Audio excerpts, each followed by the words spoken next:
Tá joia, Gabriel. Já Podemos iniciamos a então? gravação. Podemos. Então vamos lá. Bom dia, pessoal, todo mundo que está aí agora de manhãzinha assistindo aqui com a gente.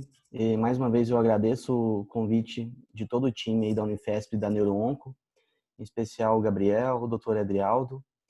E hoje a gente vai falar um pouco de tumores pediátricos do sistema nervoso central, com foco no encéfalo, não tanto na medula, mas no encéfalo, e tentar correlacionar o aspecto de imagem com o seu fenótipo e o genótipo, né, principalmente agora com a tendência atual das publicações de falarem da parte genética e molecular, tá bom?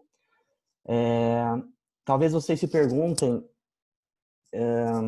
qual o papel ou a pegada do neuroradiologista nesse assunto, né? Vejam, aqui na plateia que está assistindo aqui com a gente online, que depois vai assistir a aula gravada, podem ter certeza que vários de vocês sabem muito mais desse assunto do que eu, né? Tem vários neuro-oncologistas aqui na plateia, alguns neuro-oncologistas pediátricos. Então, olha a sinuca de bico que eu tô. Eu vou falar de um assunto que vocês com certeza sabem muito mais do que eu. Mas a ideia aqui da minha participação, eu vou tentar compartilhar com vocês algumas de como eu encaro isso que está acontecendo atualmente, da tendência de ser tudo genética e molecular, como o neuroradiologista, através dos exames de imagem, principalmente a ressonância, consegue agregar nessa interpretação multidisciplinar que tem que ser feita atualmente, e algumas das angústias e limitações que a gente tem em relação a esse assunto. Talvez quando você começa a estudar tumor, eu brinco com os meninos de que se tem uma coisa que não lê o livro, é o tumor.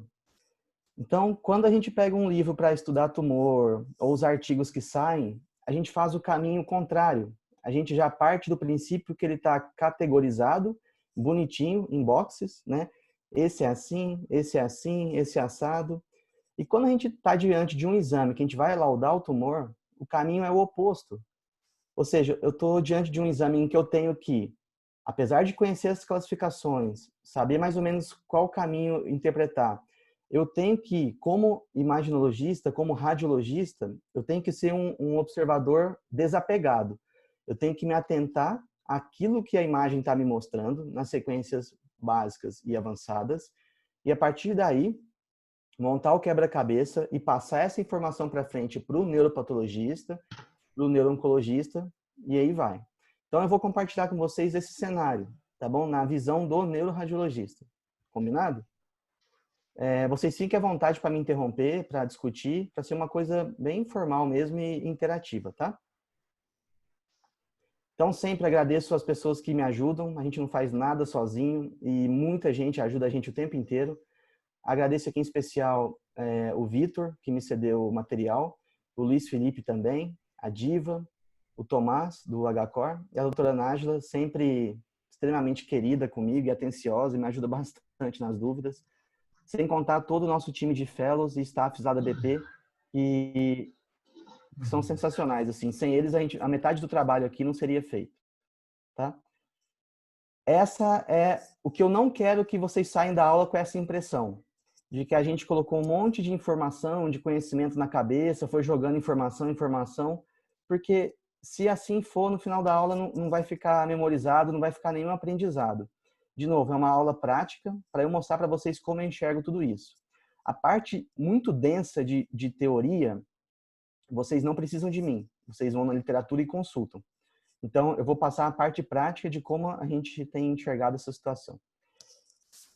Quando a gente vai laudar um exame de tumor, primeiro, a gente não sabe que aquilo é um tumor. E realmente pode não ser, né? A gente tem várias situações que simulam um tumor. Então, eu vou deixar aqui, nesse início, os 3 primeiros passos que eu acho que são importantes para a gente errar menos, cair menos do cavalo quando a gente está interpretando isso, tá? Esse é o primeiro passo. Vamos lá, com esse exemplo aqui, ó, um paciente feminino, jovem, com cefaleia e paralisia do sexto e sétimo nervos cranianos à esquerda há 1 ano, tem essa lesão expansiva no tronco, principalmente no aspecto posterior da ponte, do bulbo, com extensão ao quarto ventrículo, discretamente hiperatenuante na tomografia. No T2, o sinal é intermediário. Tem uma certa restrição à difusão, mas não muito, mais um pouquinho aqui na borda posterior. No T1, tem bastante hipersinal. E no gradiente, tem uma área mais pretinha, decantada aqui embaixo. Aqui são as sequências flare em cima e T2 embaixo, mostrando que é uma lesão intraaxial do tronco, que cresceu posteriormente em situação exofítica por quarto ventrículo. E aqui no T2, novamente mostrando a lesão. Aqui o T1, pré-contraste, a lesão já é espontaneamente hiperintensa, e quando eu faço a subtração não tem realce, ou talvez um discreto realce aqui parietal posterior. Tá? Então, à primeira vista, a gente pode achar que isso é um tumor. Na verdade, trata-se de um cisto neuroectodérmico, né, do tipo epidermoide, né? É um white epidermoide do tronco, né, primariamente intraaxial. Então, cuidado com lesões que às vezes parecem tumor, mas não é. Isso pode parecer um negócio bobo, mas não é, pessoal. Às vezes, diferenciar o que é tumor verdadeiro do que não é tão fácil assim, tá? Esse é um exemplo disso. Tem vários semelhantes na literatura, como vocês podem ver aqui dos artigos, tá? Esse é um outro paciente feminino de 1 ano, com estrabismo convergente à direita, nistagmo e alteração da marcha. Uma lesão também bem volumosa, expansiva, de contornos irregulares, com marcado hipossinal na sequência SWI, lembrando um conteúdo hemático e/ou calcificação.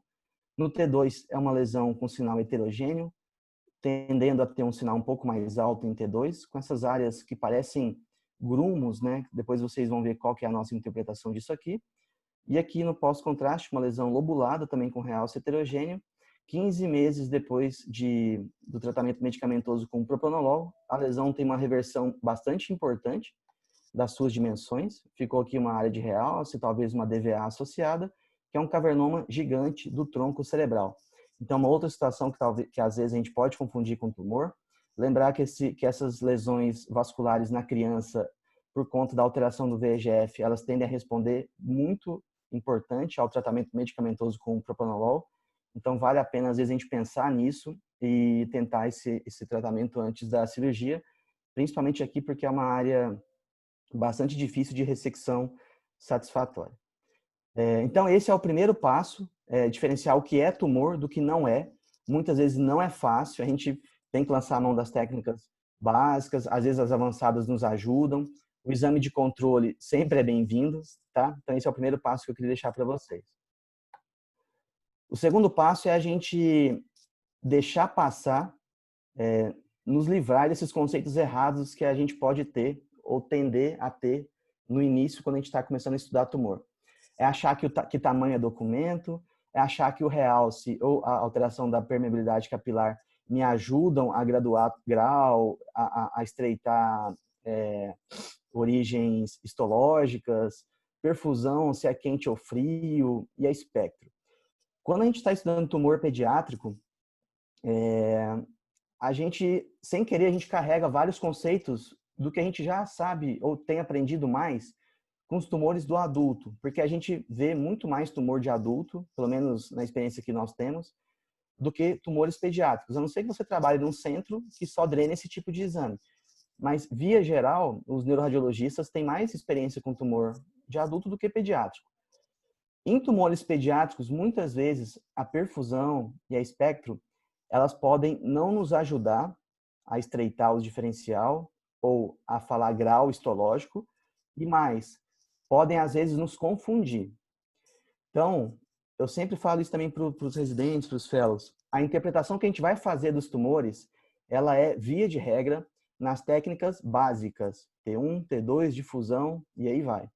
As técnicas avançadas, ou se elas não nos ajudam, elas não podem, não devem nos atrapalhar nesse raciocínio, senão a gente erra. Um exemplo bem tranquilo, astrostoma pilocítico. Pode realçar heterogêneo, pode ter perfusão quente, pode ter espectro com colina lá nas nuvens.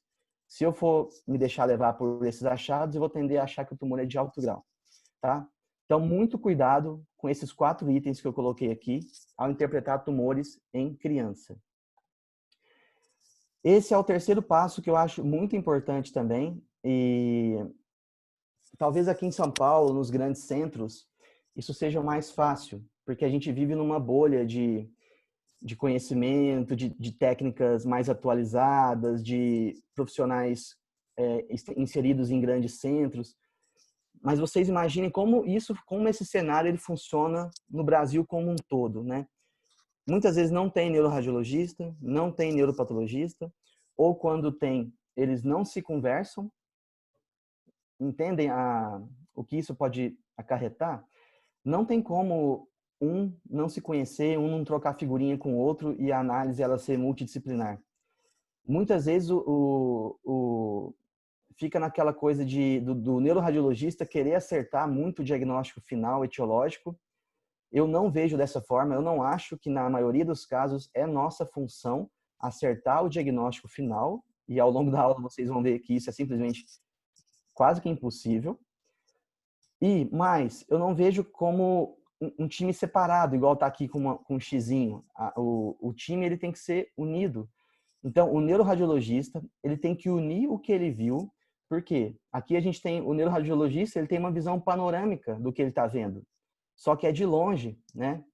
Ao contrário do neuropatologista, que ele tem uma visão extremamente em zoom, né? Com celularidade, com painel imunistoquímico, com muito mais detalhamento, só que muitas vezes é uma visão de uma pequena parte do tumor que foi amostrado naquela biópsia. Então, percebem que os dois profissionais, eles têm visões diferentes da mesma coisa e eles têm que se integrar, eles têm que conversar entre si e gerar um laudo conjunto. Então, tem que ser um time de amigo mesmo, não tem conversa aqui. Se não for assim, o diagnóstico ele vai sair errado. Quantas vezes vocês já viram revisão de lâmina que mudou totalmente a conduta, mudou o prognóstico? Então, isso é muito comum na prática, né? E aí vocês podem perguntar, que é o que eu me perguntei quando eu comecei a preparar a aula, como é que a gente vai estudar isso? Por idade, por localização ou compartimento? Como é que os tumores se comportam na sequência de fusão? Essa é uma sequência simples que ajuda muito a gente a estreitar grandes grupos de diagnósticos diferenciais. Ou por padrões, eu vou explicar mais para frente o que eu quero dizer com padrões, e lesões que eu chamei de lesões estranhas, tá bom? Tem muita coisa na literatura de qualidade. Eu até, quando a gente estava conversando, eu e o Gabriel, falei, Gabriel, marca logo a aula, porque senão eu não vou acabar a apresentação. Você fica lendo os artigos, lendo, e tem muita coisa. Então, eu Passar tentei 2 semanas compilar. tem que mudar tudo. Exato, senão fica desatualizado, né, Gabriel? Exatamente. Então, eu tentei pegar essa literatura mais importante, mais atualizada e resumir aqui para vocês de uma forma prática. Né? A gente tem a classificação última da OMS de 2016, tem esse material da Lara Brandão também, que é uma revisão bem geral de tumores pediátricos de 2017, muito legal também para vocês verem isso. E a tendência agora das sugestões do Sympact Now Update 6, que está saindo agora, e a gente vai falar tudo relacionado a essa literatura então que eu trouxe, tá? Como é que é o panorama atual e por que que isso se desenhou? Por muitos anos, né, a gente classificava os tumores de acordo com a linhagem celular, por fenótipos de imagem e histológicos, e isso começou a não ser satisfatório, uma vez que pacientes com tumores semelhantes tinham prognósticos muito diferentes. Então, não bastava mais a gente classificar os tumores ou por imagem ou só por histopatologia, a gente tinha que avançar a mais no sentido de detectar alterações mais específicas de cada um. Então, vem a linha genética molecular. Para quê? Para que a gente possa exercer cada vez mais o que a gente chama, né, conhece de medicina de precisão, com tratamentos individualizados e terapia-alvo, a depender de qual mutação, qual alteração genética aquele tumor apresentou. Então, nessa linha de raciocínio, até 2016, é o que a gente já conversou, que era principalmente o fenótipo histopatológico e as linhagens tumorais. E a tendência agora é a gente, além disso, claro, a gente envolver também o perfil genômico, né, genético, e entender as vias moleculares da tumorigênese. E a partir daí, a gente tem um intercâmbio entre o fenótipo radiológico e a radiogenômica. E aí, pessoal, é uma coisa extremamente difícil. Por quê?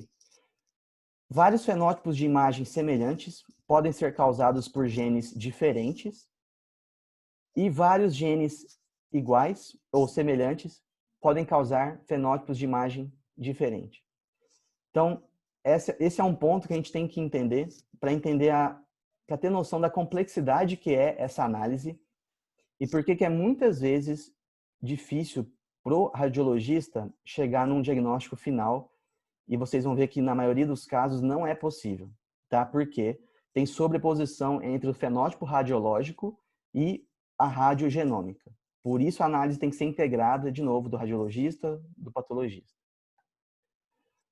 Só para a gente reforçar alguns conceitos que a OMS trouxe, né, em 2016, em relação a adicionar novas categorias, como o glioma difuso da linha média, principalmente com a mutação das estonas, a gente vai ver mais para frente. Os tumores embrionários com rosetas de múltiplas camadas, com alteração do C19-MC, o ependimoma HeLa positivo, quando o tumor é supratentorial, e o tumor glioneuronal leptomeningio difuso, que antigamente a gente chamava de oligodendrogliomatose. Além disso, deleção de algumas formas e entidades, como o padrão gliomatose cerebri, mas o tipo de crescimento, entre aspas, do tipo gliomatose, isso a gente pode continuar descrevendo, né, que é quando pega mais do que 2 ou 3 lobos cerebrais. A deleção também dos subtipos protoplásico e fibrilar. Protoplásico, inclusive, é o que a gente descrevia antigamente quando via o sinal T2 mismatch flare. Hoje a nossa interpretação é uma mutação do IDH com P19Q não codeletado. Também a deleção da variante celular do ependimoma, abolir o nome PNET, e algumas coisas ainda que a gente vai falar muito sobre meduloblastoma e outros tumores embrionários. Eu fiz questão de colocar essas tabelas, não para ninguém ficar doido aqui ou memorizar nada disso, é para vocês terem ideia de como é complexo tudo isso que a gente está falando. Olha a tendência atual que a gente tem, por exemplo, de geneticamente definir os tumores. Vejam a sopa de letrinhas que é cada gene, cada mutação, cada alteração.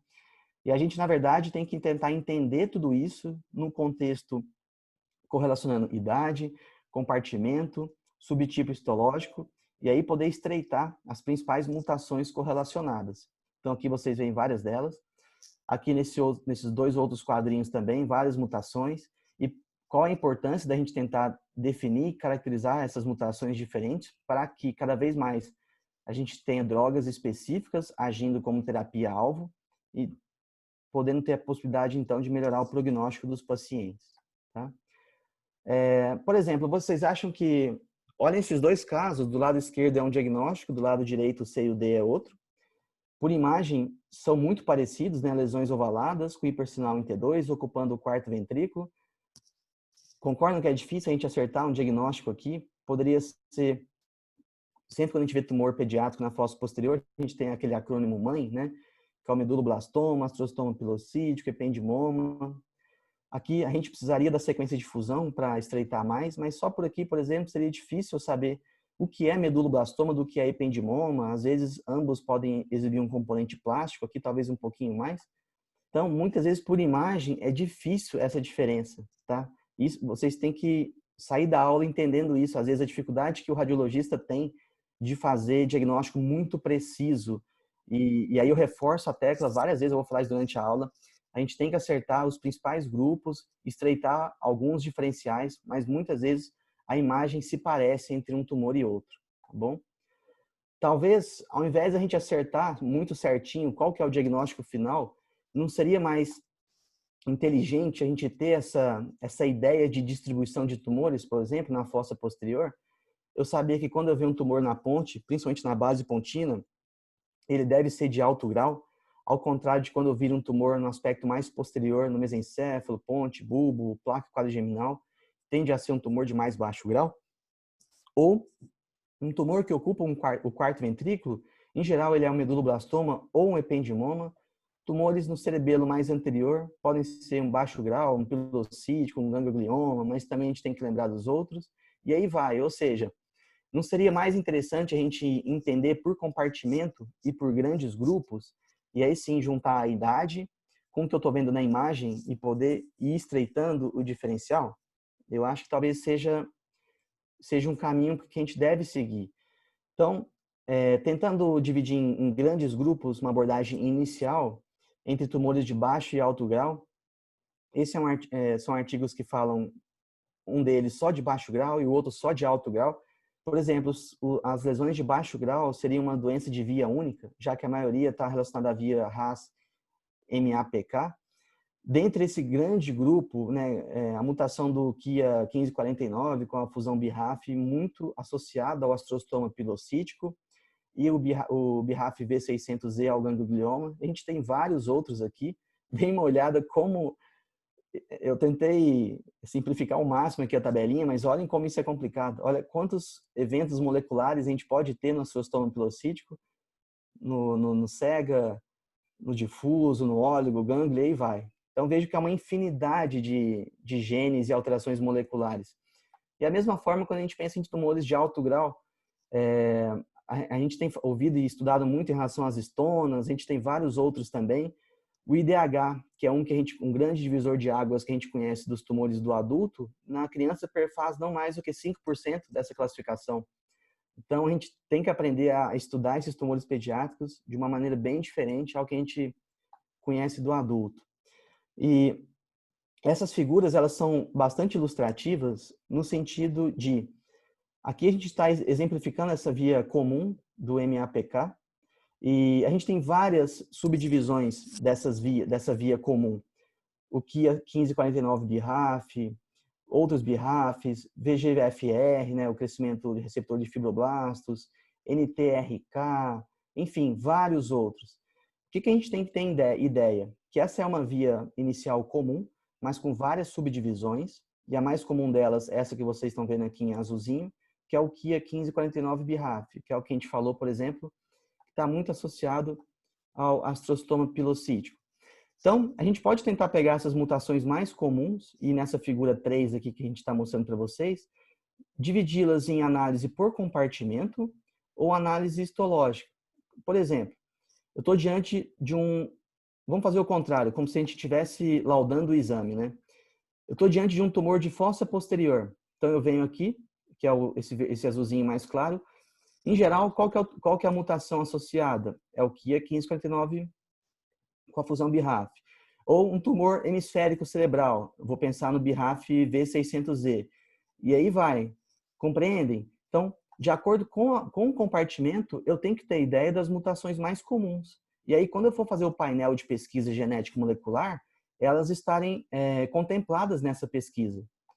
Ou, não, eu posso correlacionar de uma outra forma. Eu já tenho a análise histológica do tumor e eu vou implicar as alterações genéticas moleculares mais comuns. Então, eu já sei com astrostoma pilocítico, eu vou pensar no KIA 1549 BRAF. Ou um ganglioma, BRAF V600E, DINET, alguns receptor de fibroblastos, e aí vai. Então, eu queria que vocês começassem a pensar, abrir a cabeça nesse sentido de que não tem como, com um tumor só, eu chegar num gene mais comum, ou, de novo, num gene mais comum, eu chegar num tumor só.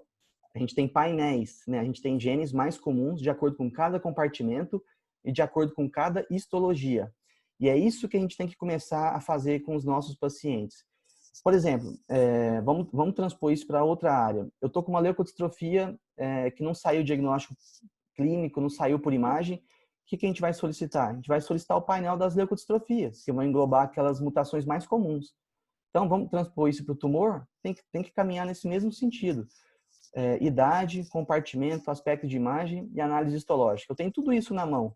E a partir daí, vamos tentar descobrir e entender as mutações mais comuns para que a gente, diante delas, possa fazer as terapias-alvo e fazer uma medicina mais personalizada. Esse é um outro caminho de entendimento também em relação aos tumores de baixo grau, principalmente dividindo entre os tumores da linha média e os tumores hemisféricos. Né? Linha média a gente entende por tálamo, por tronco cerebral, principalmente de base da ponte, medula espinhal, principalmente na região cervical, e cerebelo também a gente inclui aqui o verme cerebelar. Tudo isso a gente considera como linha média. Tá? E aqui as mutações mais comuns, e quando as hemisféricas, de acordo com a análise histológica também, eu tenho essas mutações mais comuns. Essa é uma maneira diferente da gente enxergar a mesma coisa que a gente conversou no slide anterior, tá bom? Nessa linha de tumores de baixo grau, por exemplo, a gente tem uma entidade nova que vem sendo descrita, que é o tumor polimórfico neuroepitelial de baixo grau do jovem. Que ele é, de novo, ele está relacionado a essa via comum do MAPK, é um tumor geralmente epileptogênico, e ele se assemelha muito à histologia do oligodendroglioma, com artefato aqui da fixação, com as células em ovo frito, e ele também tem muita positividade, imunomarcação para o CD34, tá? Em relação às alterações genéticas, a gente pode ter o BRAF e o receptor de fibroblastos do tipo 2 e 3, tá? Então, de acordo com a alteração histológica e imunohistoquímica, a gente tem esses aspectos. Vejam que por imagem eu não tenho nenhuma característica que os distingua dos outros tumores de baixo grau que a gente já conhece. Seja astrostoma pilocítico, seja ganglioma, seja um tumor glioneuronal papilar. Não tem como, pessoal, por imagem, a gente dar esse diagnóstico no laudo, tá? A informação que a gente pode dar aqui é que é um tumor com hipersinal entre 2/flare, córtex subcortical, no giro temporal inferior. Eu descrevo 2 dimensões, eu falo se tem calcificação ou não. Em geral, calcificação, elas são mais encontradas em tumores de baixo grau. Pode realçar ou não, isso também não me ajuda a diferenciar. Então, vejam a dificuldade que a gente tem hoje em dia de dar esses diagnósticos. Imagina a gente, radiologista, laudando esse caso. Jamais vocês vão ver a gente escrever tumor polimórfico neuroepitelial de baixo grau do jovem. Não é por imagem que sai isso, tá? Mas eu vou dar todas as minhas informações, todos os subsídios de que, ao interpretar esse caso, eu tender a direcioná-lo para um tumor de baixo grau, e aí quando o patologista for laudá-lo, já ter isso em mente. E aí montando o quebra-cabeça dele junto com o que o radiologista viu.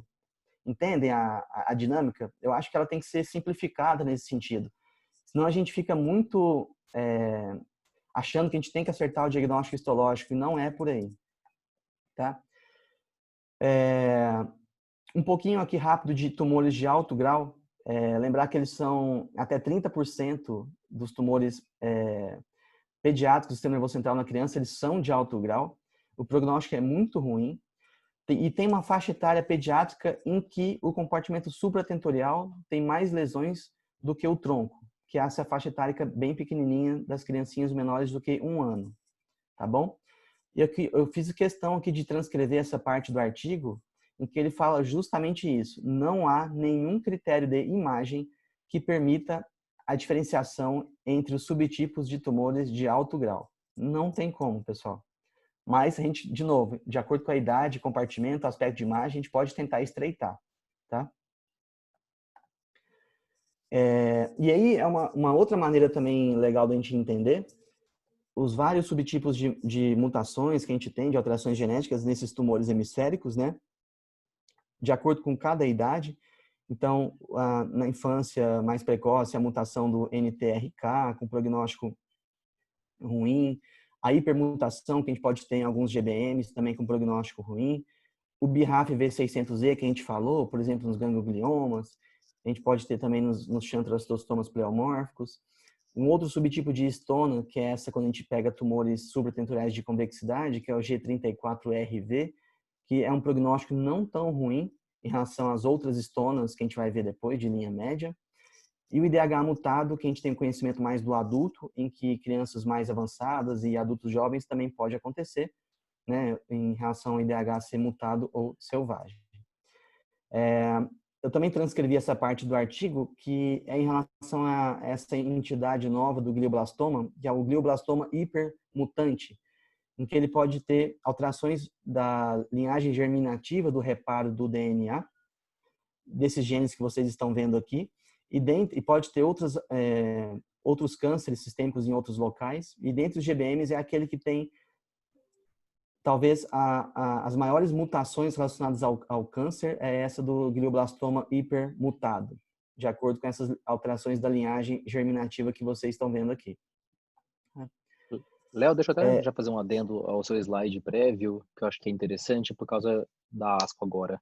Claro. Principalmente, acho que a deficiência bialélica de mismatch repair tenha sido talvez um dos trabalhos mais impressionantes de resposta à imunoterapia contra checkpoints imunes justamente por ser talvez um dos tumores com maior quantidade de mutação genética acumulada.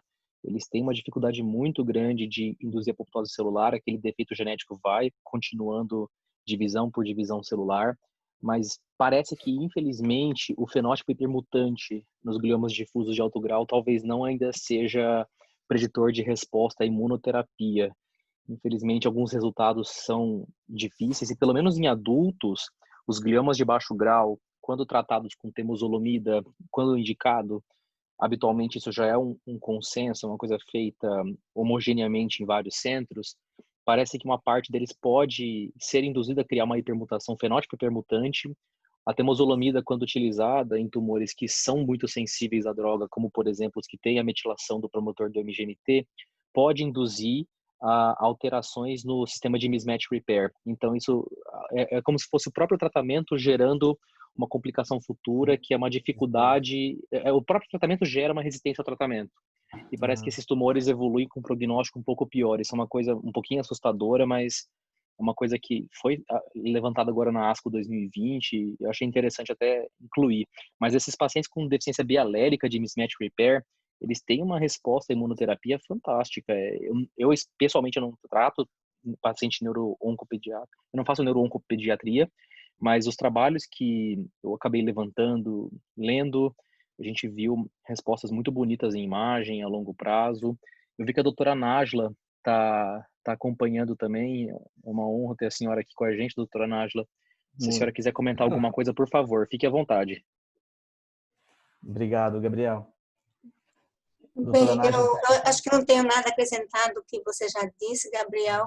Realmente, quando tem essa mutação germinativa, não é? Mismatch repair, o índice de resposta a esses checkpoints é bastante importante, não é? A gente precisa ir atrás, porque não é uma coisa frequente, não é? A gente quer que todos os nossos pacientes terminam tendo, mas não é uma coisa frequente. Mas é isso aí, tem casos descritos assim maravilhosos, é um sonho, né? Você ter um GBM, não é? E fazer o imunocheckpoint e de repente desaparecer a lesão. Mas é isso aí. Obrigado, doutora Nájila. Fica à vontade também, não deixar a gente falar muita bobagem aqui, viu, doutora? Eu estou adorando sua aula. Obrigado. Eu adoro neuro. Olha, o neuro-oncologista que não gosta de neuroradiologista, não dá. Eu adoro neuroradiologia. Obrigado, doutora, sempre. Obrigadão. Coisa rápida para a gente aqui em relação aos tumores congênitos, né? Aqueles tumores em que o paciente já nasce com ele, ou então que surgiram até cerca de 3 meses de idade. A gente tem que ter noção de que esse subgrupo de tumores ele é outro do que o que a gente está falando aqui. Então, por exemplo, na ressonância fetal já tem essa lesão volumosa crâniofacial, que eu penso no teratoma, principalmente se eu conseguir detectar componente de calcificação em gordura. Ou um tumor aqui na região do forame monro, junto ao suco caldo-talâmico, com hipossinal em T2, né, que faz parte do complexo esclerose tuberosa, com astrostomas subependimais de células gigantes. Né? Lembrar que essas lesões elas podem ser bastante volumosas e a resposta ao everolimus, que atua nessa via mTOR, é bastante impressionante. O tempo que eu rodei um pouco no GRAAC, eu tive a oportunidade de ver alguns desses casos em que se o radiologista que estivesse laudando não me falasse o contexto, eu não veria nenhuma alteração na região do forame monro ou do suco caldo-talâmico, porque geralmente a resposta é bem impressionante, é bem legal mesmo. Vamos falar aqui um pouco de tumores embrionários. Vejam a tabelinha do lado direito em azul, a gama que a gente tem de tumores embrionários, né? A gente vai falar um pouquinho sobre eles. Eu fiz questão também de colocar esse quadrinho laranja, porque, de novo, por imagem é indistinguível, tá? Quando eu vou pensar em tumores embrionários? Em geral, são lesões que tendem a crescer muito, grandes, crescem rápido, lesões infiltrativas, o realce heterogêneo, o sinal ele é intermediário ou baixo em T2 e restrição à difusão. Por que está em maiúsculo restrição à difusão? Porque das sequências que a gente faz em neuroimagem, e aí eu incluo inclusive as técnicas avançadas, é a mais importante. Não tem como a gente pensar na ressonância num tumor embrionário se esse tumor não restringir a difusão, tá? Veja a importância que é dessa sequência. Então, aqui é um exemplo de um paciente masculino de 3 meses, com essa lesão bem grande, né? Expansiva infiltrativa, frontal direita, comprometendo o córtex, substância branca, profundidade cerebral, com realce heterogêneo. E vejam, o sinal da lesão em T2, ele é intermediário ou baixo, tá?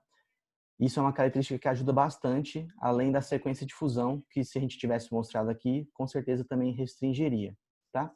Esse é um caso do tumor embrionário, com rosetas de múltiplas camadas, em que eu posso tentar caracterizar a amplificação do C19MC ou não, e por imagem a gente não tem como diferenciar um do outro, tá bom?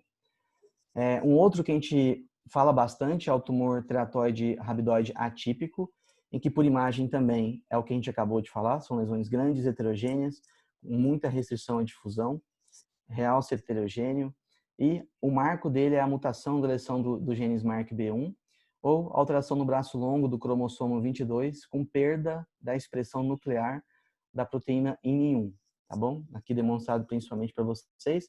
Aqui tem outros marcadores imunohistoquímicos, mas principalmente o que marca o teratoide rabidoide atípico é a perda do INI1, tá bom? Meduloblastomas. Meduloblastomas talvez seja um grande grupo assim, de tumores em que a gente começou a entender melhor essa diferença entre uma classificação histológica e uma classificação genético-molecular. Aqui vocês têm toda a linha do tempo do entendimento dos meduloblastomas, né? A partir dos anos 2000, a gente começou a entender as vias do Sonic Hedgehog e do Ingles, e aí então todo esse conhecimento ele foi surgindo e se solidificando porque a classificação histológica em clássico, desmoplásico, anaplásico ou extensa nodalidade, ela não mais servia para tratar e acompanhar esses pacientes em relação às drogas e ao prognóstico, já que muitas vezes um tumor semelhante na histologia respondia de maneira tão diferente. Então, daí, o surgimento da classificação que a gente conhece, do Ingles, do Sonic Hedgehog, do grupo 3 e do grupo 4. Esses dois primeiros, que têm os nomes que a gente conhece, têm um certo grau de predisposição oncogênica genética. Então, o Ingles, quando tem mutações do APC, pode ser encontrado em pacientes com síndrome de Turcot. O Sonic Hedgehog com mutações de linhagem germinativa da mesma forma no síndrome de Gorlin, SUFO, TP53 na síndrome de Li-Fraumeni, e aí vai. Isso tudo é muito importante da gente conhecer, porque eu entendo, acho muito difícil a situação que às vezes os neurologistas, os neuropediátricos têm que decidir em relação ao tratamento desses tumores, que muitas vezes inclui, né, a radioterapia, e como é que eu vou dosar isso num paciente que às vezes tem que irradiar todo o neuroeixo e já tem uma tendência a ter lesões genéticas oncológicas em outros sistemas. Então, tudo isso é muito difícil e por isso a gente tem que ter esse entendimento para tentar manejar da melhor maneira possível o tratamento de caso a caso. E todos os artigos que vocês vão pegar para ler isso em termos de radiologia, como que eu vou classificar o Ingles, o Sonic Hedgehog, o grupo 3 e 4, como é que eu vou tentar fazer isso por imagem? Será que é possível? Então, o que vai me ajudar aqui, né? A topografia, o realce, a restrição, se tem sangue ou não, se tem cisto, calcificação. Ah, não, eu gosto muito da perfusão, vou fazer a perfusão T1, vou fazer a perfusão T2, vou fazer a espectro. Vejam, pessoal, tudo isso ajuda, mas vejam, muita literatura traz, por exemplo, a gente tentar caracterizar o pico de taurina aqui no tempo de eco curto. Olhem como a amplitude desse pico ela é pequena. Então, por favor, não espere encontrar isso para pensar no meduloblastoma. Muitas vezes é um pico muito pequenininho que a gente confunde com a linha de base. Então, tem isso na literatura, mas na prática isso não ajuda. O que é ajuda? Topografia, e a gente vai falar delas em seguida, realce e restrição. O resto, pessoal, não vai ajudar a gente a diferenciar os grandes grupos, tá bom? Léo, posso interromper só um pouquinho? Claro, doutora. Esse pico de taurina, o tamanho do pico tem a ver com o tipo de meduloblastoma? Eu não sei te responder isso com precisão, não, Sueli, mesmo porque eu não uso isso na prática, sabe? Não sei te falar se um subtipo tende a ter mais do que o outro, não sei. Mas eu quis trazer porque isso tem na literatura e como se fosse algum negócio mágico, assim, que eu tenho que esperar encontrar isso, e não é assim que funciona. Sueli, eu Na também não tenho prática, conhecimento é, disso, viu? Eu não lembro de ter lido, pelo menos, nos últimos trabalhos que envolvem relação terapêutica molecular, classificação, mas admito também que eu não vou me aprofundar nessa parte de espectro nos subtipos moleculares. Eu não sei se isso já é uma realidade, doutora Adriel, doutora Nájila, não sei se vocês conhecem, se realmente dá para ser aplicado em outras situações moleculares. quando eles falam disso, eu não me lembro de eles dividirem em subgrupos, não. É um conhecimento como se fosse para todo grupo de meduloblastoma. Agora, qual Exato. subtipo tem mais ou menos, eu confesso que eu não sei falar para a senhora mesmo. É, eu nunca li nada referente à classificação dos 4 subgrupos, não é? Em relação à taurina. Eu nunca li nada, É. absolutamente nada. Talvez seja pertinente ao meduloblastoma, como você falou, e não à classificação de grupos. É. E mesmo porque eu acho que para a gente tentar entender melhor os grupos, isso aqui ajuda muito mais do que talvez a presença ou não da taurina, porque é muito difícil valorizar ou interpretar isso aqui muitas vezes. Tá? Então, a gente tem várias tabelinhas também nos artigos, sempre falando principalmente desses 4 subgrupos. A gente hoje em dia sabe que tem divisões dos subgrupos e subdivisões dos subgrupos, e aí você começa a entrar numa onda que é muito difícil de você ir aplicando tudo isso na prática e sedimentando. Eu acho que se a gente tiver esse entendimento inicial desses 4 maiores, já está de bom tamanho para a gente começar a entender o aspecto embriológico e dos genes mais acometidos. Então, a gente sabe, por exemplo, que o Sonic Hedgehog é o mais comum, né?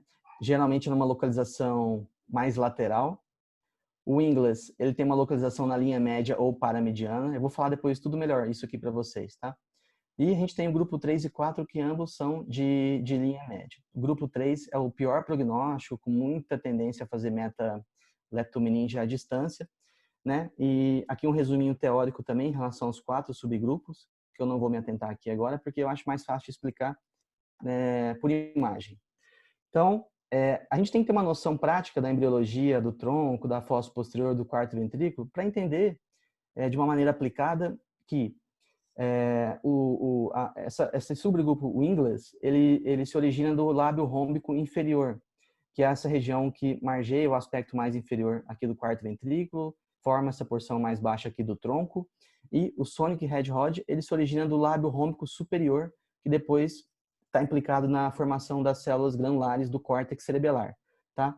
Então aqui o lábio rômbico inferior e o lábio rômbico superior, e esse entendimento básico para a gente ter entender por que cada tumor se localiza em tal lugar, né? Então, o Ingles, eu vou ver ele principalmente na linha média ou em situação paravermiana, aqui junto ao véu medular inferior, junto ao pedúnculo cerebral médio, a cisterna do ângulo ponto cerebelar. O Sonic Hedgehog mais localizado na periferia dos hemisférios cerebelares. Por quê? Porque ele se origina do lábio rômbico superior, que vai formar a camada granular do cerebelo. E o grupo 3 e 4 mais nessa região da linha média. Então aqui a gente tem só as imagens de cada subgrupo. Como é que a gente vai tentar predizer cada subtipo pela imagem? 2 critérios só, por imagem. Localização e realce, certo? Então, Ingles, linha média ou paramediana, cisterna do ângulo ponto cerebelar, pedúnculos cerebelares médios. Sonic Hedgehog, periferia dos hemisférios cerebelares. Grupo 3 e 4, linha média. E o 4 é aquele que menos realça, tá bom?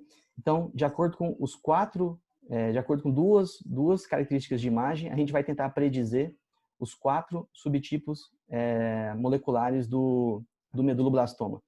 Ah, não entendi, ainda está confuso. Então, vamos lá, para a gente fixar bem. Esse é o Ingles, tá? Que é o que eu falei que se origina no lábio rômbico inferior, na linha média ou então em situação mais paramediana. Eu brinco que o inglês é o tumor dos sonhos. Ele tinha o sonho de ser o Sonic Hedgehog, mas ele não tem asas, ele é o inglês. Então ele não consegue migrar muito para a lateralidade dos hemisférios cerebelares. Ele fica no meio do caminho, tá? Então esse macetinho besta ajuda vocês a memorizarem aonde que ele vai se localizar. É o tumor dos sonhos, que queria ser o Sonic Hedgehog, mas não tem asas, então ele não consegue se afastar muito da linha média. Ele fica aqui no meio do caminho, tá bom? O Sonic Hedgehog, então, é no lábio rômbico superior, e aí essa estrutura embriológica dá origem à camada granular do cerebelo, né, aqui no córtex. E veja o que acontece quando eu solto o Sonic Hedgehog. Ele não para quieto na linha média, ele tende a fugir, ele vai lá para a lateralidade. Então, para vocês memorizarem, lembrar do desenho do Sonic, ele tende a sair da linha média e ir lá para a lateralidade, tá bom? Grupo 3 e 4, por ser um grupo que não tem um nome muito específico, ele vai ficar na linha média.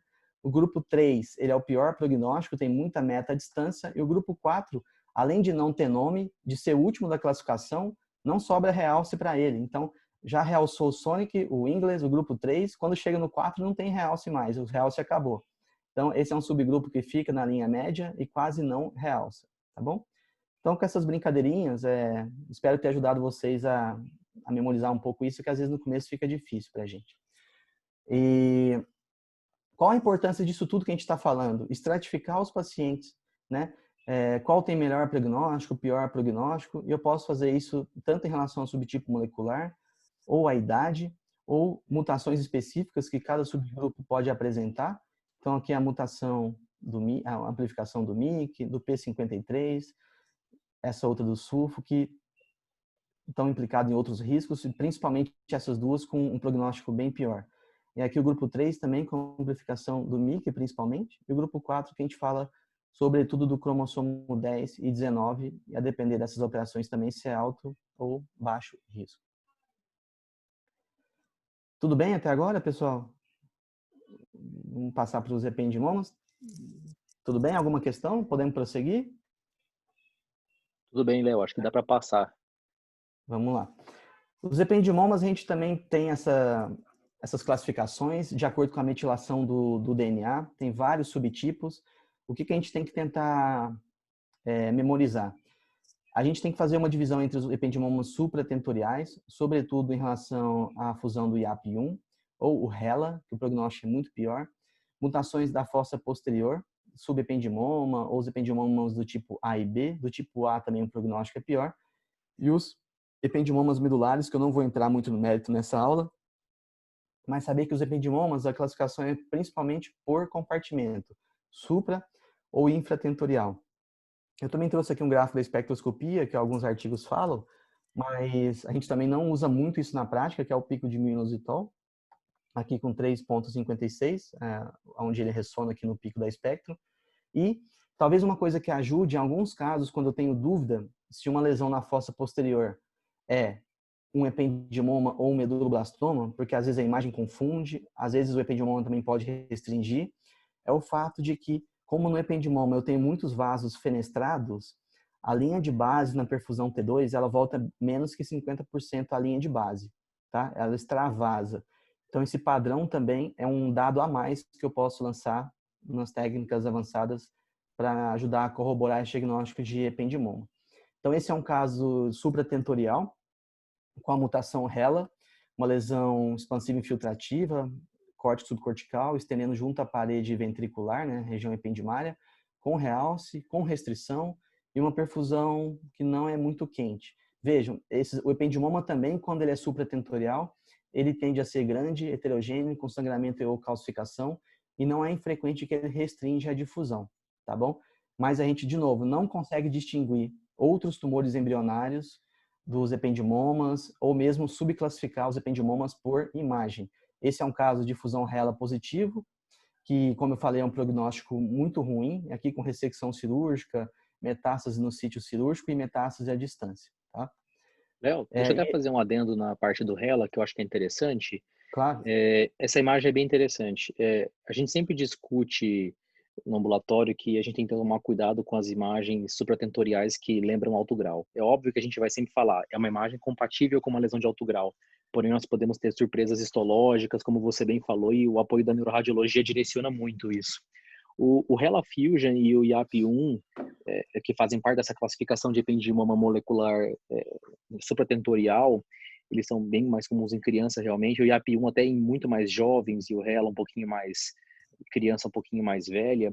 Antes a gente achava que todos esses pacientes tinham que fazer radioterapia pelo comportamento. Eles são muito raros. Eu acho que tem muito pouco caso ainda até relatado em literatura para você somar e dar um consenso geral. Tem um trabalho bem interessante, eu levei em uma aula que eu dei na pós-graduação de neuronco do Sírio, na qual eles subdividiam alguns grupos de ependimoma e eles conseguiam caracterizar o HeLa. Eles sempre pesquisam HeLa e AP1 nesses pacientes com lesão supratentorial, já sabendo da frequência de mutação. Teve um subgrupo que foi optado por poupar a radioterapia que teve comportamento bom. Então, vem se colocando em questão, até mesmo, se todo HeLa Fusion ou se IAP1 são sempre muito agressivos ou não. O IAP a gente já sabe que é menos que o HeLa, mas até mesmo o HeLa Fusion vem sendo questionado. Eu acho que tem casos que a gente pode realmente considerar como é que foi a ressecção, como é que é o padrão molecular de uma forma geral, ter o bom senso, como você bem falou. Também, talvez a gente venha a ter mais informações moleculares. Esse estudo saiu na JCO. Não lembro agora, mas se eu não me engano foram 17 pacientes no braço que foi estudado não ter terapia adjuvante após ressecção neurocirúrgica. Joia. É muito complexo, né, Gabriel? E a gente, por imagem, igual eu estou mostrando para vocês vários exemplos, vários casos, a gente não consegue avançar muito nesse sentido. A gente tem que entender os grupos e estreitar os diferenciais. Uma coisa que eu tenho observado também, eu até queria compartilhar isso com vocês, é que diferente dos tumores de adulto, quando a gente vai fazer esses controles por imagem, o perfil molecular costuma chegar para nós, assim, o IDH, o MGMT. Agora, quando a gente vai controlar um meduloblastoma, um ependimoma, em geral, essas informações genéticas moleculares, elas não chegam para a gente que vai laudar o exame. Eu entendo a dificuldade que eu acho que todos têm de conseguir tudo isso completo nos tumores que a gente acompanha, mas sempre que for possível, vocês colocarem essas informações para nós também o máximo, quando a gente for laudar esses controles, para a gente também ir fazendo o banco de dados e ir aprendendo, né? E aí nos próximos que a gente for laudando semelhante, a gente ter essa bagagem para ir já adquirindo isso nos próximos, entende? Mas eu sei que também que isso deve ser uma dificuldade de todo mundo, né? Que lida com esses casos, né? Eu queria só acrescentar, porque o Gabriel, eu estou vendo que ele é expert em pediatria. Eu queria acrescentar, eu queria só corroborar, falando que é isso mesmo. Nos ependimomas supratentoriais, a gente geralmente observa, mesmo que seja HeLa, não é? Porque não são todos ruins, não são todos ruins. O IAP, a conduta é somente cirúrgica, cirurgia, e geralmente aparece em crianças menorzinhas, né, abaixo de 3 anos, abaixo de 4 anos, que são pequenininhas, ou ela começa a aparecer em crianças maiores, e geralmente a gente observa e a conduta é cirúrgica. Acho bom até porque aqui tem oncologista, tem radiologista, a gente vai disseminando até para a gente não agredir quando não precisa, não é? Uma faixa etária que precisa proteger a massa encefálica, porque mais tarde vai ter várias intercorrências, não é? A gente pede que se tire tudo. A resposta química a gente sabe que não é boa no ependimoma, a gente investe em cirurgia e, se precisar, até fazemos químio, até, não é? Mas não é a melhor resposta. É só isso que eu queria acrescentar. Joia. Obrigado, doutora Nájila, Gabriel. Obrigado, gente. Então, aqui eu estava falando, né, que a gente não consegue diferenciar entre o HeLa e o IAP, com a positividade para a fusão. O que os artigos trazem é que, às vezes, é uma tendência assim, de que o IAP ele seja menos infiltrativo e tenha mais uma localização periventricular, justa ependimária. Mas a gente encontra isso também nos outros. Então, realmente, eu acho que por imagem é muito difícil essa distinção. E aí a gente tem os subgrupos da fossa posterior, que é do tipo A, uma faixa etária menor, em geral mais paramediano, né, mais lateralizado. com o prognóstico pior, mas é a maioria dos casos. E a gente tem o tipo B, que são esses tumores mais de linha média e com prognóstico um pouco mais favorável em relação aos do tipo A. Tá? Mas é só uma tendência por imagem, a gente distingui-los entre os mais periféricos ou paramedianos, tipo A, e na linha média do tipo B. E muita coisa também a gente está estudando e vendo em relação aos gliomas difuso da linha média. Eu recentemente li em relação aos tumores pediátricos. Eu sei que o Gabriel também fez uma revisão bem recente em relação aos tumores de mutação das estonas, os tumores de adulto, que ele vai até falar na aula dele da ASCO. Em termos de tumores pediátricos, quando pensar, né, na mutação das estonas, tumores principalmente de linha média, e aí eu falei para vocês que é tálamo, tronco, sobretudo base pontina, verme cerebelar e medula espinhal, principalmente cervical. Uma pergunta que às vezes a gente escuta: como que eu diferencio um que é estona mutado e um que não é? Resposta: não diferencia.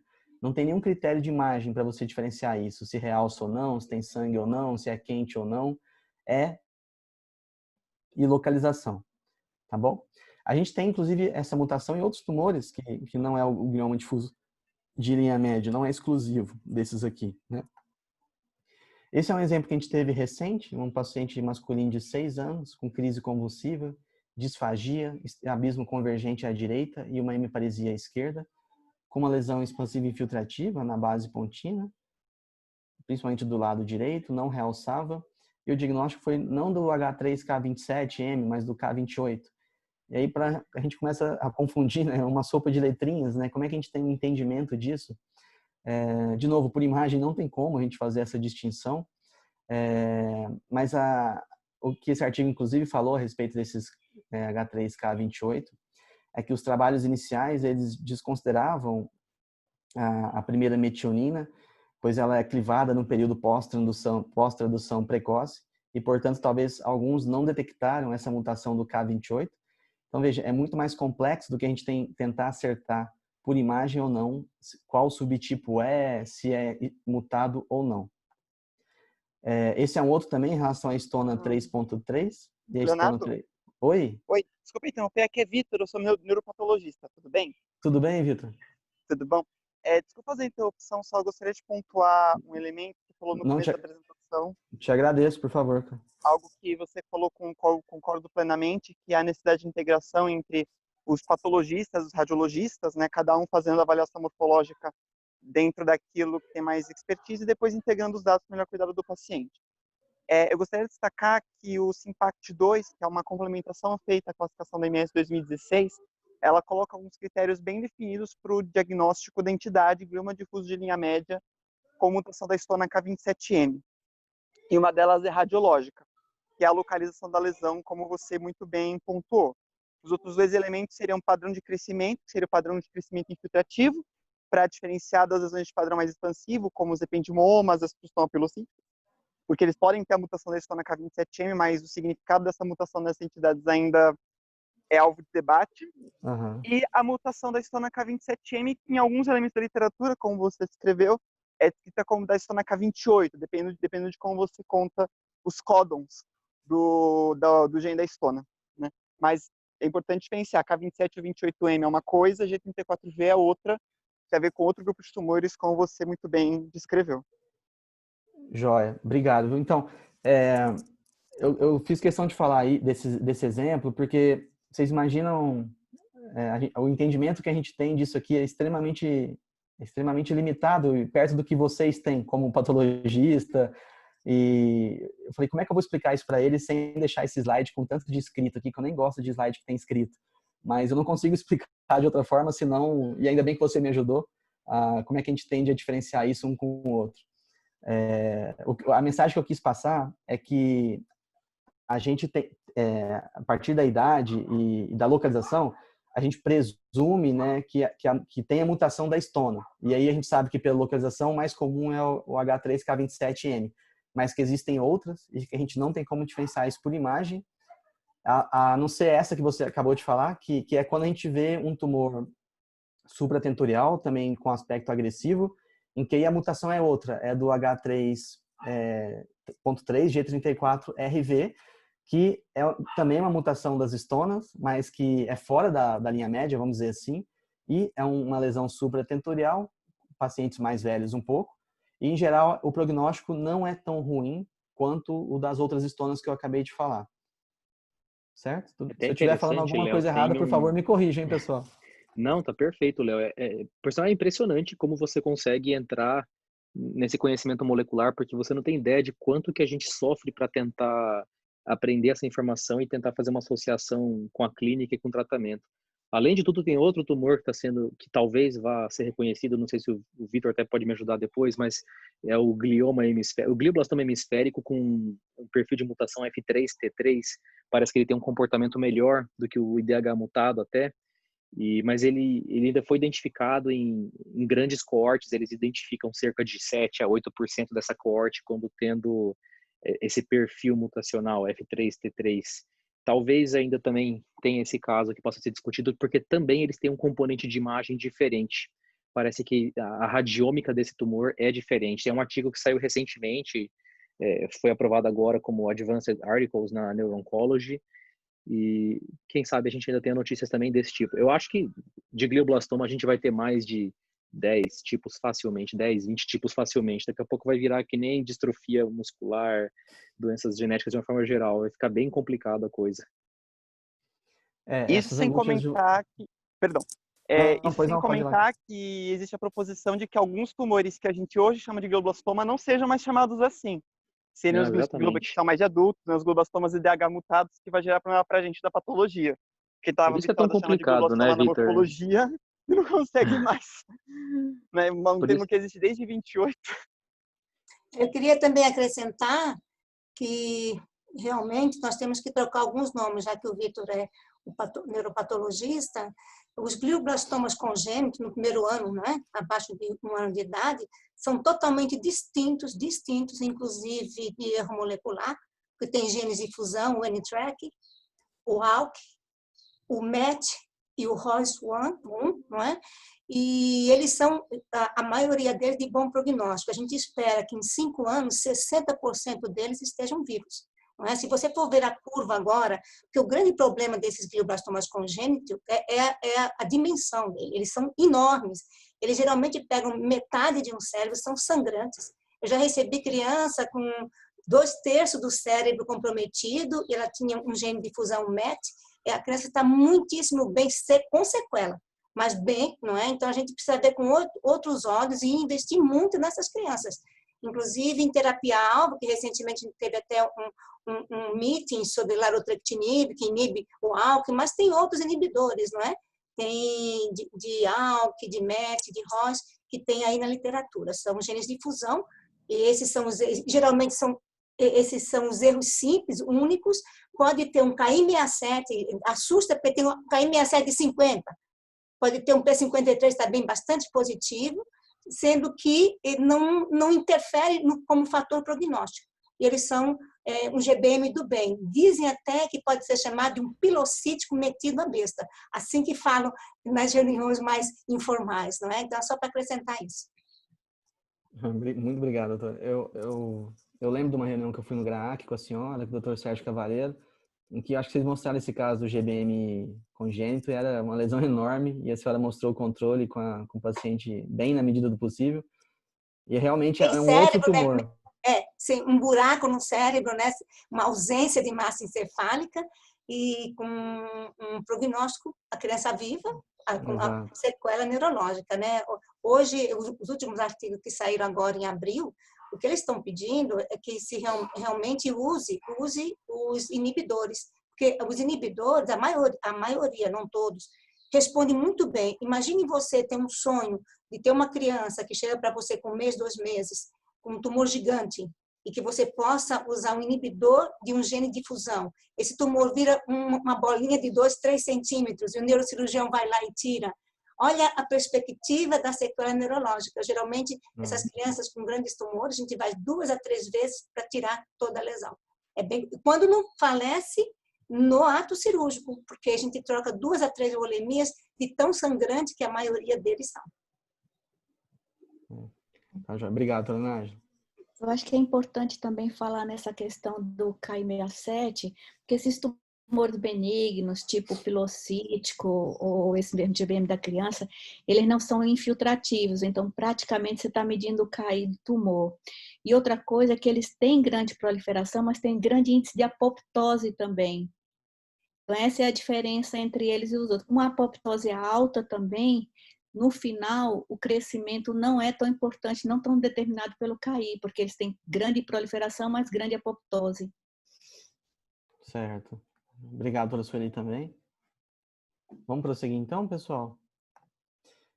Então, esse é outro exemplo, né, desse mesmo tumor das estonas que a gente está falando, hemisférico. De novo, lesões grandes, expansivas infiltrativas, já com disseminação, colina bem alta e restrição à difusão.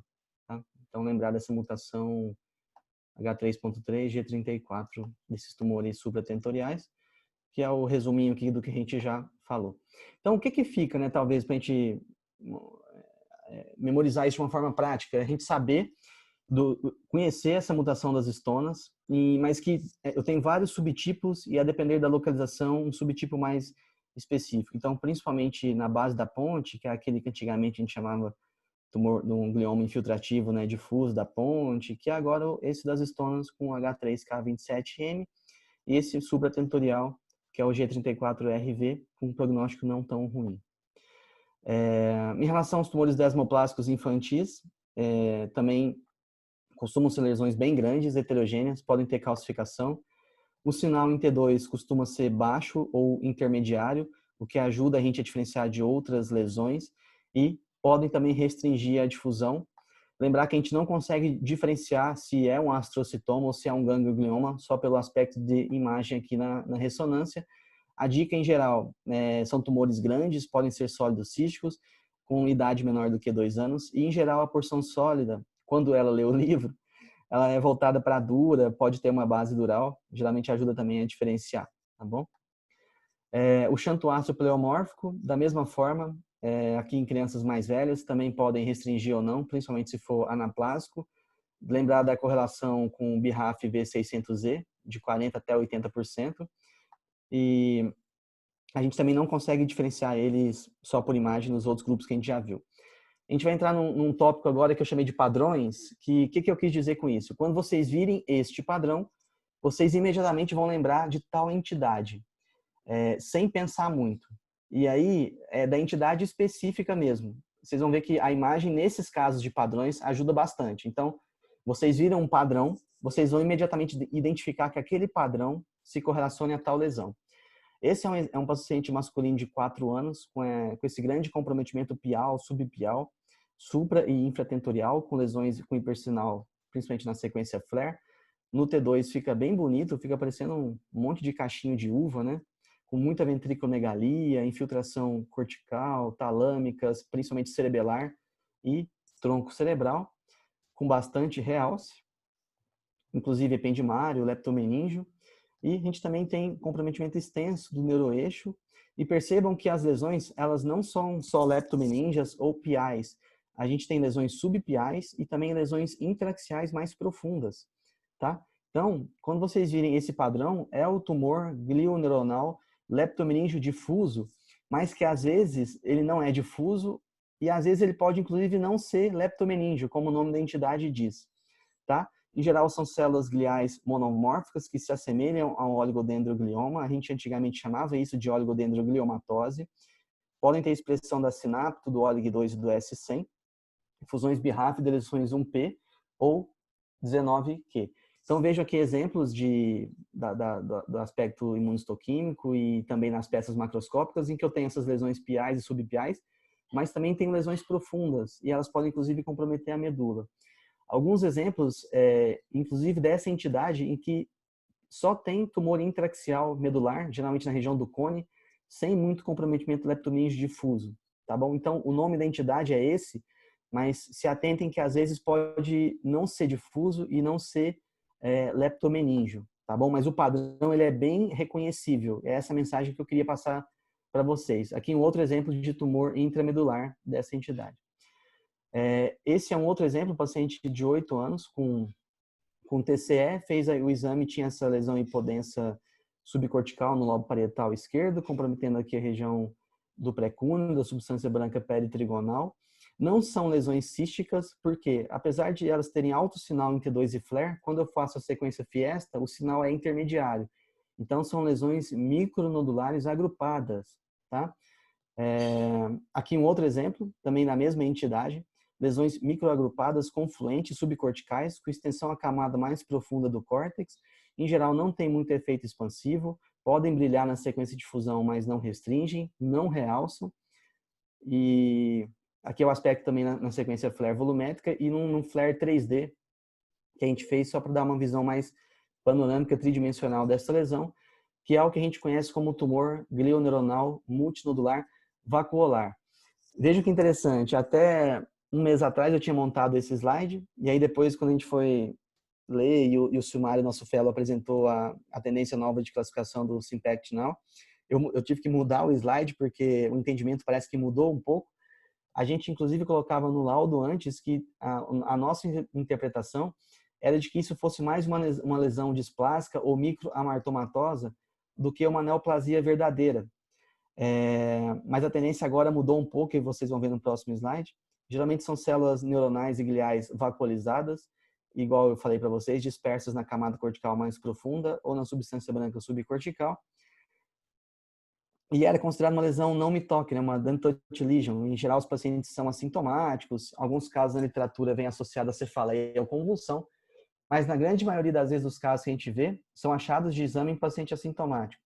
Mas agora, com a tendência do Sympact Now, é que a gente considere isso, de novo, como, sim, um tumor, dentro dessa categoria de tumores neuronais e neurogliais mistos, uma vez que essas alterações abrigam lesões genéticas clonais, o que favorece, portanto, uma origem neoplásica e não malformativa, displásica ou amartomatosa, que era uma tendência que a gente vinha adotando nas nossas discussões e nos nossos relatórios. Tá? Aqui um grupo de lesão estranha. Veja, um paciente feminino de 16 anos com cefaleia, vômitos, hipertensão intracraniana, lesões nos átrios dos ventrículos, junto ao glômus, com calcificação bem grande, maior do lado direito, com sinal baixo na sequência T2, com calcificação, hemorragia, não restringia a difusão e com muito realce, muito realce. Quando a gente fazia as técnicas avançadas, a lesão bastante quente.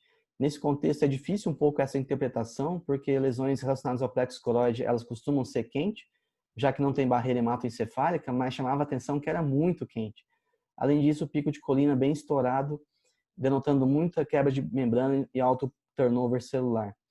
Era difícil encaixar essa paciente numa lesão, né? Geralmente carcinomas ou papilomas de plexo coroide não costumam ser bilaterais, né? O que já dificultava um pouco para a gente.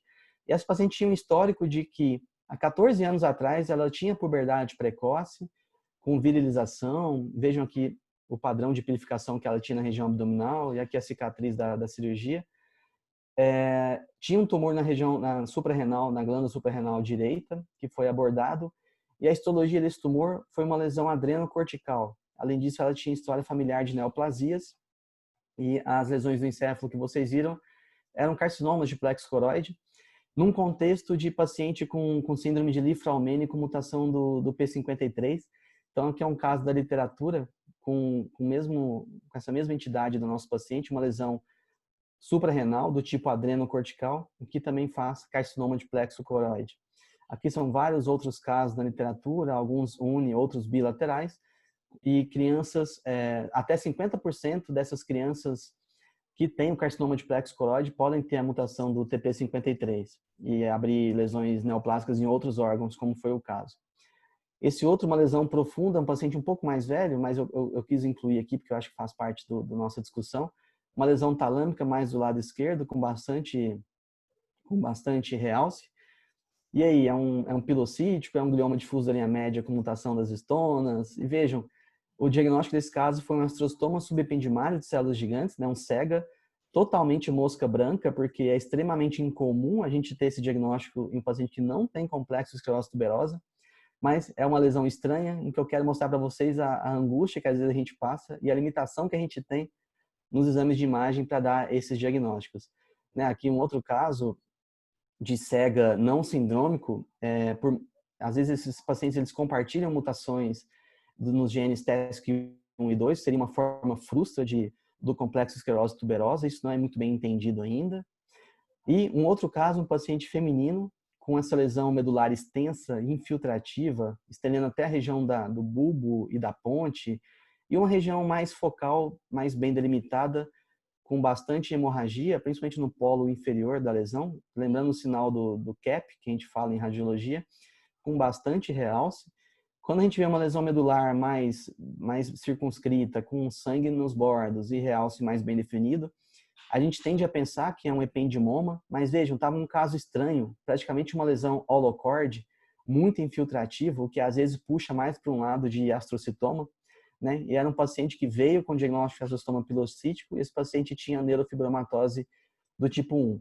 Então, muitas vezes, por que eu estou mostrando algumas lesões, entre aspas, estranhas para vocês? Que por imagem, talvez a gente vá para um lado, mas o entendimento genético e sindrômico ou uma facomatose conhecida pode ajudar a gente a pensar de outra forma e a gente tem que tentar encaixar isso tudo no mesmo contexto.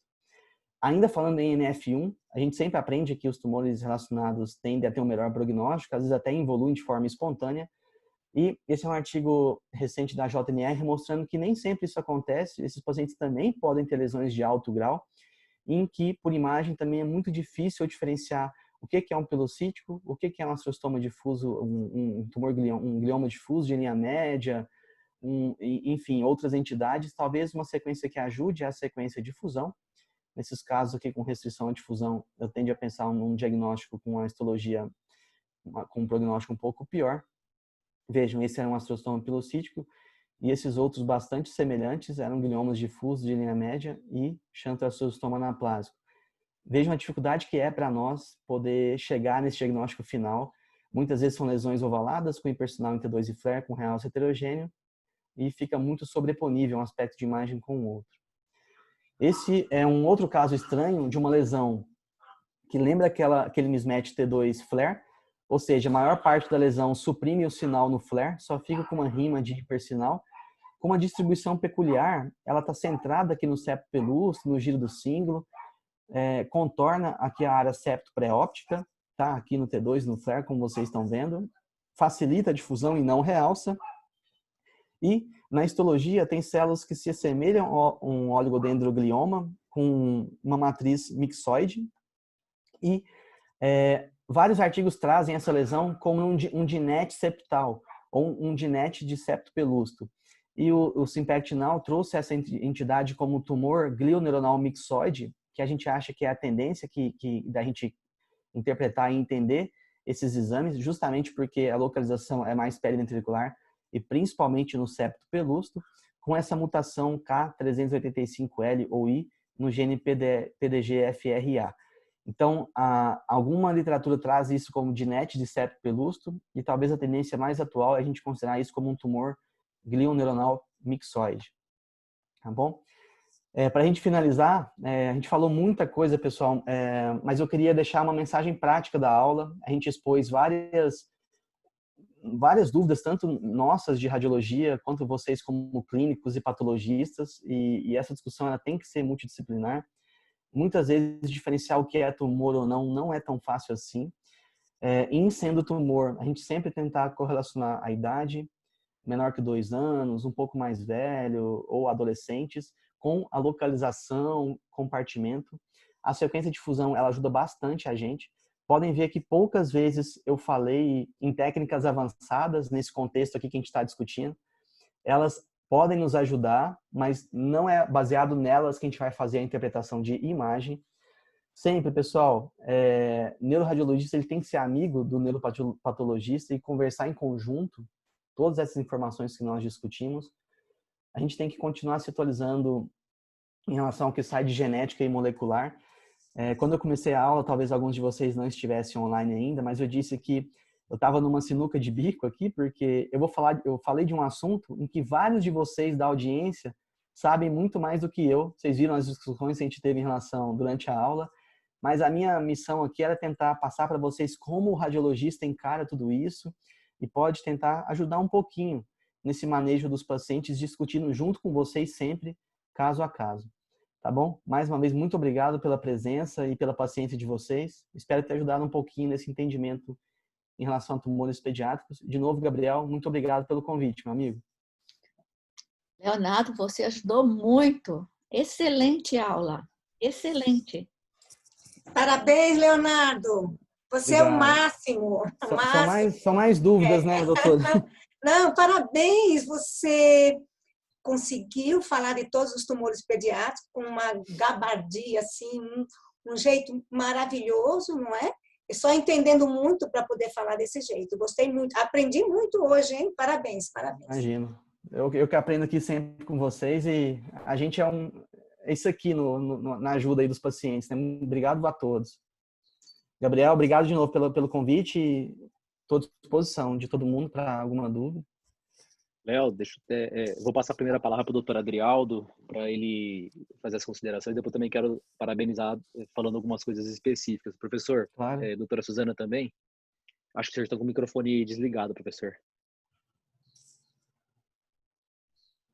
Pronto, primeira coisa, Léo, parabéns, assim, você tem se superado. A sua outra aula foi excelente, essa de hoje foi, então, muito, muito, muito boa. Te agradeço imensamente. Só um comentário rápido sobre a taurina. Quando foi... Porque os trabalhos iniciais para tentar balizar essa curva, né, e colocar, citando a taurina como um possível marcador de medula, eles são do começo dos anos 2000, acho que 2004, o primeiro trabalho.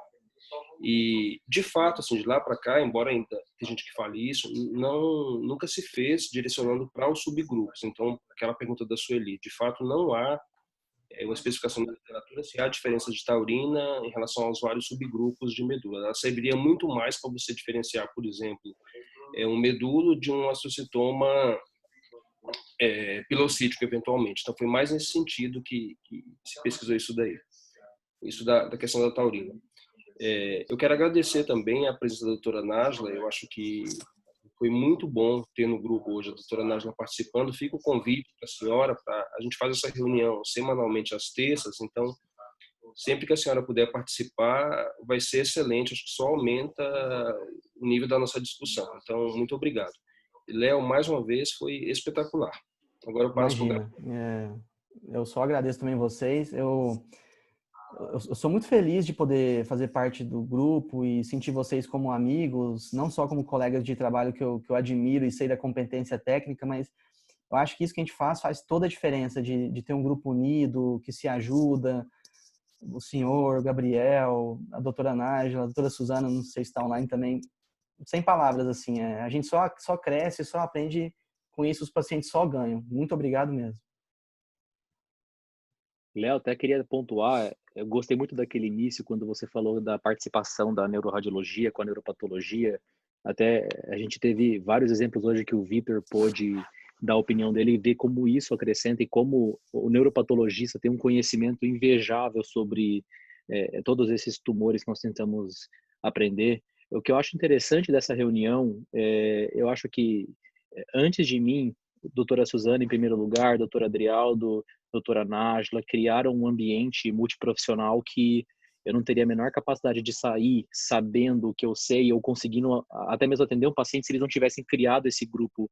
Então, eu acho que ninguém consegue tratar neuro-oncologia, seja na pediatria ou no paciente adulto, se você não tiver apoio de outras pessoas, de outras áreas, inclusive segundo opiniões da sua mesma área.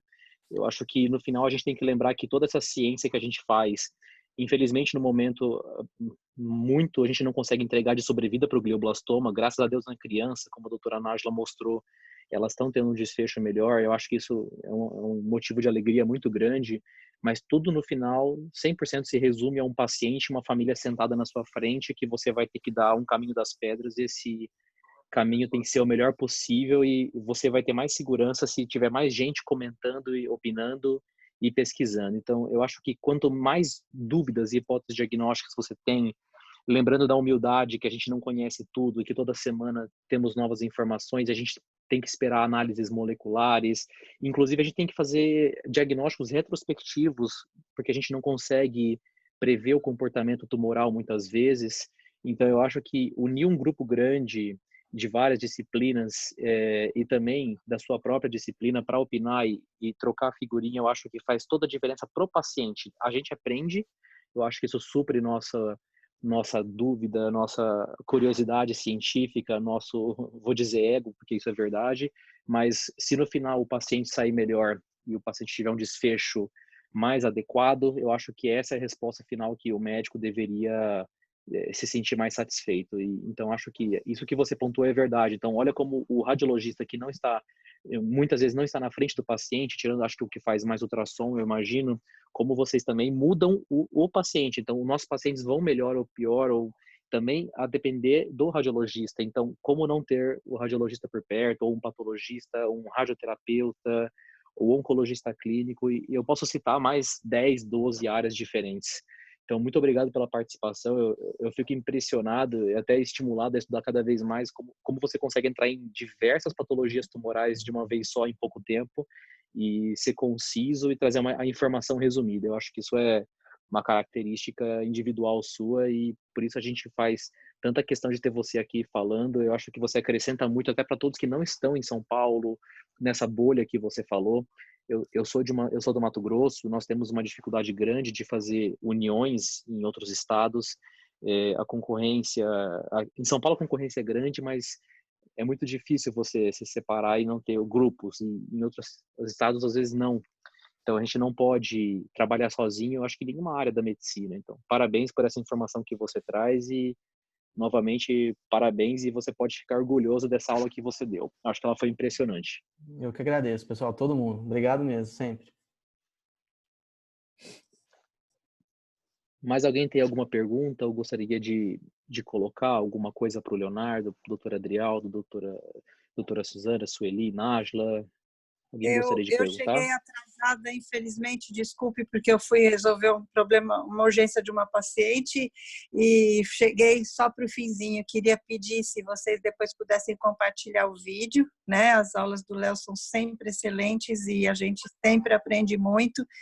E fico super feliz de ver que todo mundo unido consegue fazer a neuro-oncologia ficar menos pesada e menos difícil. A gente precisa um do outro para trabalhar e isso é a melhor coisa que a gente pode fazer pelos pacientes e por nós mesmos, né?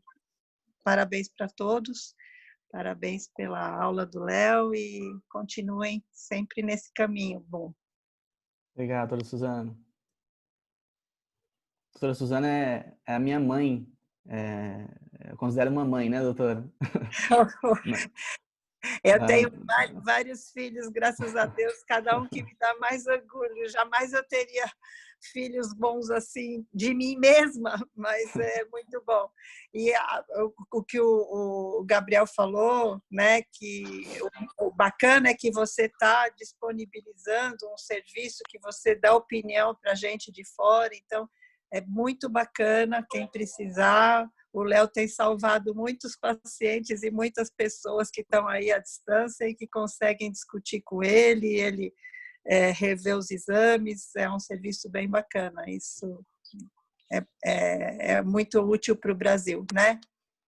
Obrigado, doutor. Professor Adrialdo, você gostaria de ter a honra de encerrar a aula? Olha, considerando o alto nível dessa aula, isso é uma honra significativa. Mas, enfim, eu agradeço a todo mundo pela participação, por ter disponibilizado um tempo para ficar. Só um comentário rápido, achei interessante ouvir das pessoas que estão assistindo, tem gente até de outros estados, de Fortaleza. Eu quero agradecer, então, esse pessoal que vem e começa a ajudar a difundir a ideia desse grupo, dessa reunião. Agradecer mais uma vez ao Léo, agradecer a doutora Suzana, que o Léo já falou, né, ela que começou, então tudo que a gente faz hoje é só dar continuidade ao que ela nos ensinou, então acho que é sempre bom, nunca vou deixar de reconhecer isso.